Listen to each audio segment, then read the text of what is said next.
முருங்கைக்காய் சாம்பார். தேவையான பொருட்கள்: துவரம் பருப்பு கால் ஆழாக்கு, முருங்கைக்காய் 2, தக்காளி 2, சாம்பார் வெங்காயம் 10, புளி நெல்லிக்காயளவு, சாம்பார் பொடி 1 ஸ்பூன், உப்பு 1/4 ஸ்பூன், எண்ணெய் 5 ஸ்பூன், கடுகு அரை டீஸ்பூன், சீரகம் அரை டீஸ்பூன், பெருங்காயம் சிறிதளவு, கறிவேப்பிலை சிறிதளவு.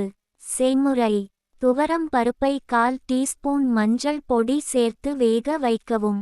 முருங்கைக்காய் தக்காளி இவற்றை நறுக்கவும். வெங்காயத்தை தோல் எடுத்து பாதியை பொடியாக நறுக்கவும்.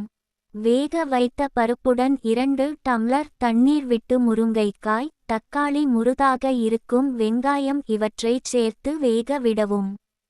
முருங்கைக்காய் சற்று வெந்ததும் சாம்பார் பொடி உப்பு சேர்த்து புளியை கரைத்து விடவும்.